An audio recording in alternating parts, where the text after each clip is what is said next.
Hello नमस्कार, स्वागत आहे तुमचं आपल्या यूट्यूब चॅनलवर. तर आज आम्ही जातोय राजीव गांधी प्राणी संग्रहालय कात्रज. तर बघा आमचं ठरलेलं होतं सकाळी लवकर जायचं, म्हणजे ना ऊन हे झालं ना पुन्हा गरमी जास्त होते आणि मग त्याच्यामुळं पोरं ना फिरायला नगं म्हणतात आणि जाजावल्यासारखं करतात, त्याच्यामुळं लवकरच जायचं होतं. आणि आम्हाला निघायला वाजले होते 12-12:30 वाजलेले होते, कारण की ना डब्बा पण न्यायचा होता आणि डब्बा करेपर्यंत बाकीचा आवरेपर्यंत उशीर झाला, त्याच्यामुळं ना जायला उशीरच झालेला होता. आणि मग आम्ही तयार झालो होतो आणि बघा माझे आबीचे आणि दादाचे कपडे मॅचिंग झालेले आहेत. तर त्यानंतर बघा निघालेलो आणि आता आमच्या घरापासून प्राणी संग्रहालयापर्यंत जाईपर्यंत ना 1 तासभर लागतो बघा, एवढं लांब आहे त्याच्यामुळं. आणि मग आबीचं बघा, आबींना कुठंही न्या, त्याला बाहेर बी गप बसत नाही आणि गाडीमध्ये कुठंही न्या, तो ना वळवळ करतच असतो.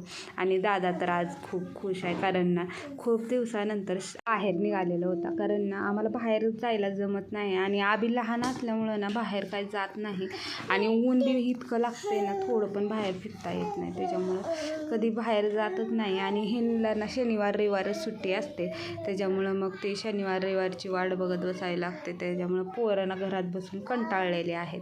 आता बाहेर थोडंसं नेलं ना त्यांचं बी मन फ्रेश होतं आणि त्यांना पण छान वाटतं, त्याच्यामुळं चाललेलं होतं.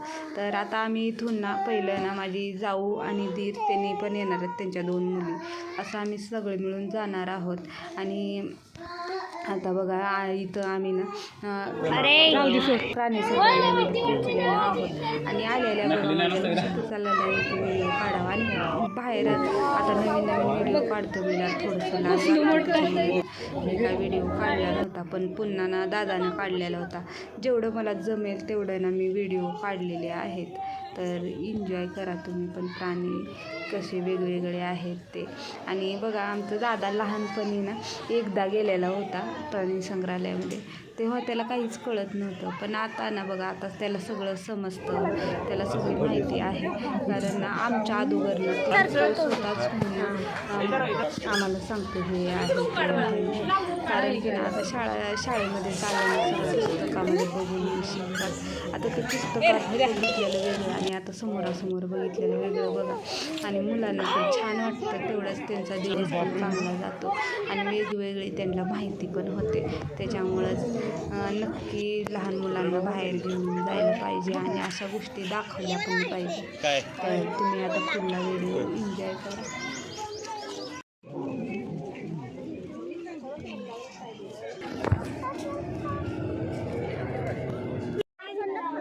मग ते माणूस खातं काय बाकी नाही, कोंबडी वगैरे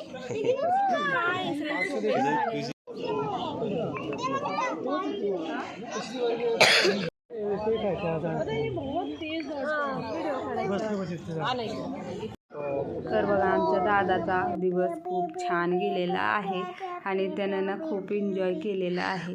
तर डबा हे ना आणलेला दुपारी आम्ही जेवण ते केलेलं होतं आणि त्याच्यानंतर थोडेसे प्राणी बघून झाले आणि दादा आणि सानू दोघांना लय मजा केली त्यांनी दिवसभर. आता आम्ही जातोय घरी आणि बघा दमलेली आहे, कारण ना खूप लांब लांब प्राणी असल्यामुळं ना मी पण दमले आणि पोरं पण दमलेले आहेत.